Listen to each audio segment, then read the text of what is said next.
sorry I'm gonna leave. I'm driving so far. Tell me, why you coming to me and say you want me again? Never wanna lose me. 'Cause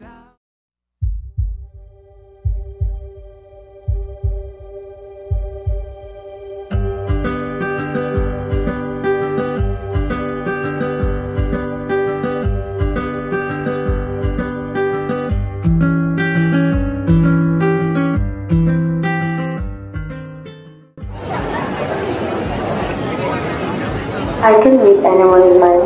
The moment our eyes met, I wasn't born with disability, nor did I simply wake up one day with it. It was forged on me, torn open like an old wound but never healed. And now, there's no escaping it. I hear everything, except for one person, the person I hate the most, the only mind I want to read. I vowed to myself that I will beat him in every way I can, by hook or by crook. Good morning, class. I want to remind all of you that the finals are fast approaching, and I expect each of you to study well. Remember, you are a graduating student, and mataas ang expectation ko sa inyo. Gusto ko isa sa inyo maging valedictorian. Understood? Yes, sir! Sigurado si Travis na yun, sir. Talino naman ako eh. I agree. I can learn money in our class valedictorian. It's the complete package. Hindi tayo magpahiya. Don't expect too much, guys. Malay nyo, baka may bumako na spot na yan. Right, Astrid? I do think it's possible. Top student din natin siya. Oh, come on. No one asked for your opinion, Jaden. Everyone has a chance for that spot, Travis. Hindi lang ikaw. Okay, guys. That's enough. Travis and Astrid, the two of you are outstanding students. I expect you to give it all in the finals. It's time to prove to your classmate kung sino nga ba ang pinakamadaling sa inyo. Okay, that's the I won't let him take that spot. Kailangan kong maging valedictorian. I need to prove to my parents may patutungan ang pag-aaral ko. I've suffered enough, and I wouldn't mind suffering even more for the sake of my future.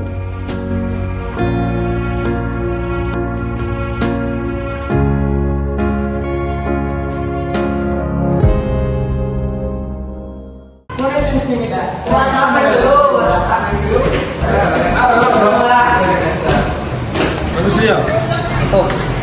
Ano pa? Ako.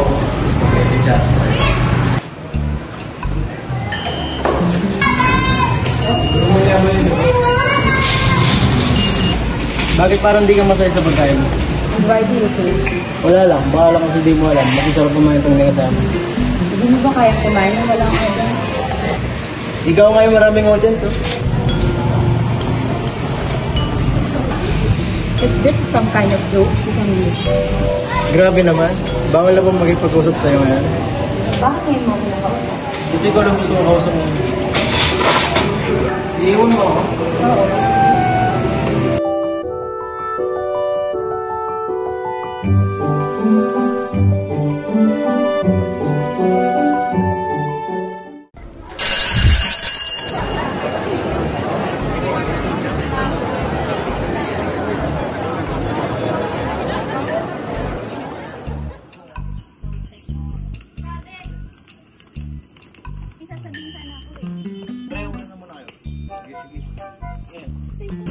May bagong bukas ng Happy Bayan.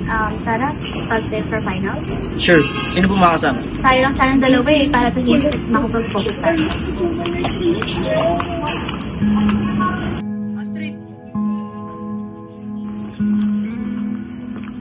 May bagong bukas na cafe dyan sa malapit. Gusto ko ba sumama sa akin? I mean sa amin. Hindi ako nakakapag. Excuse me. Sorry sa stop mo. May plano na kasi kami ni Astrid eh. Ano na kami guys, hindi kayong dalawa.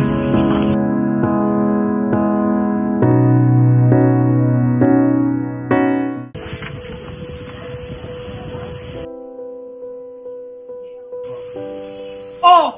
Nag-aaral ka na naman. Anong standing mo ngayon sa klase? Pangalawa pa rin po. Ilang buwan na lang yung high school na yan, Astrid. Bakit hanggang ngayon hindi mo pa rin maunahan yung Travis na yan? Nag-aaral naman po ako ng mabuti.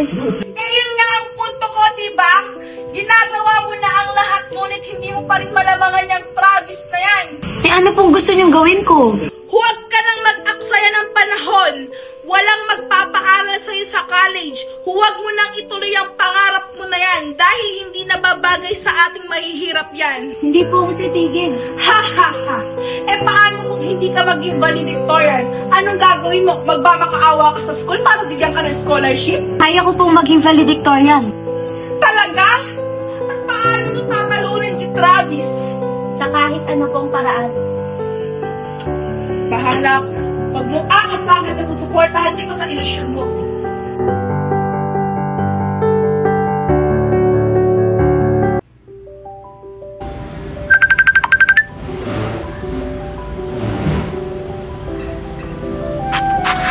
Hey, Dad. Hello, son.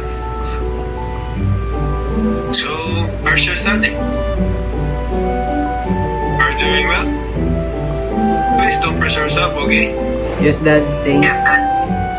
I'll be back in the Philippines in 2 weeks. Can't wait, Dad. I really miss you, son. I miss you too. Take care. Okay, thanks.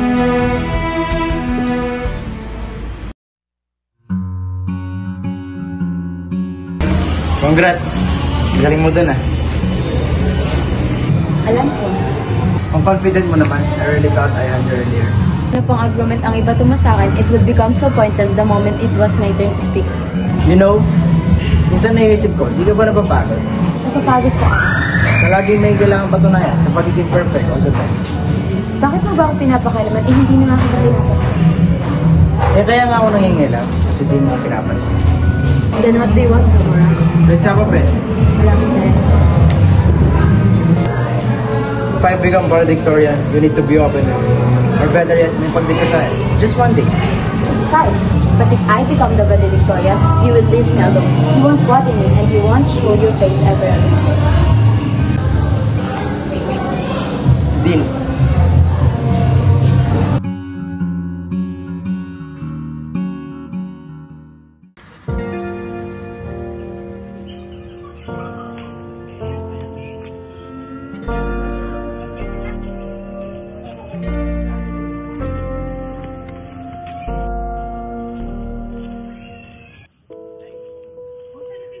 Astrid! See you tomorrow, Astrid.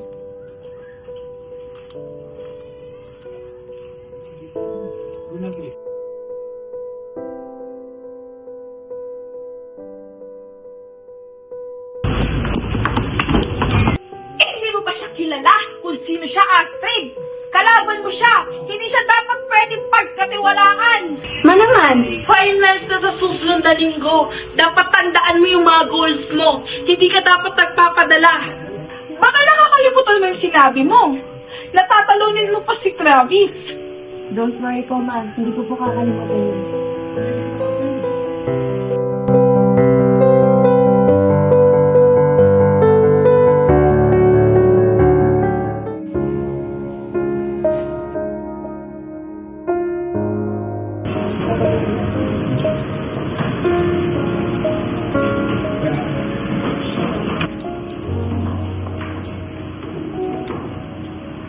Mukhang seryoso na naman dyan ah. Dapat lang finals na. Alam mo, kung gusto mo ng... Hindi ko kailangan ng tulong.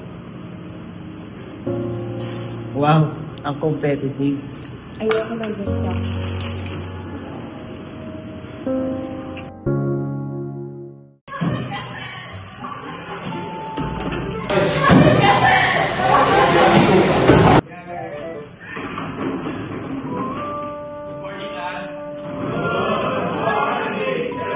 Sino ang absent ngayon?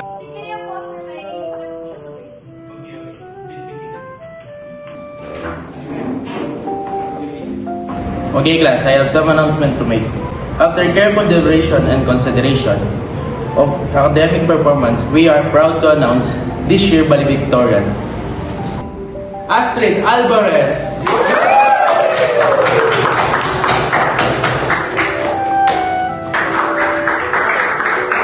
Okay, Astrid, please come in front. Astrid.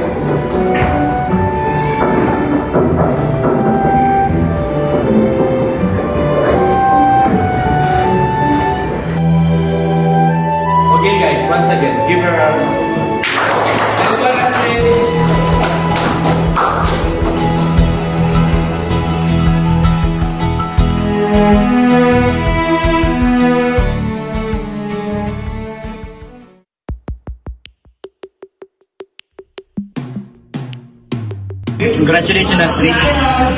Ako na lang gusto mo. I earned it. I know. Nakita ko rin kung paano mo ito pinaghirapan. When I thought maybe not hard enough, or maybe I got distracted. But even after all that, I'm still proud of you. Bakit pa? Kalaban mo ko, diba? You still don't get it, babe. This was never just a competition for me, Astrid.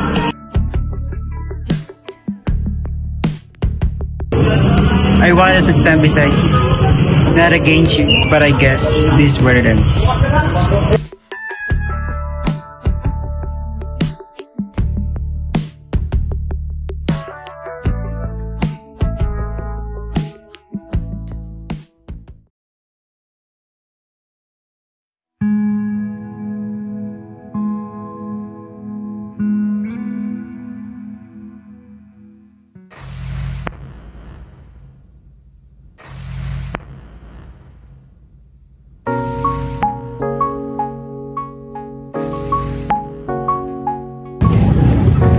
Uy, Astrid, ikaw pala yan.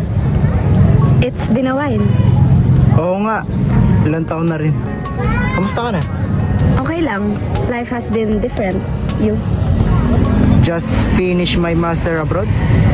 Oh, I heard you went abroad right after our graduation. Ah, yes. Tinupad ko na rin yung napag-usapan natin noon. You remember the bet, right? You know, I always thought we'd cross paths again someday, but I didn't expect it to be like this. Yeah, me neither. Astrid, tara na. Uy, Travis, ikaw pala yan. Kailan ka pa umuwi? Kahapon lang eh. May lakad pa kasi kami ni Astrid eh. Love, tara na.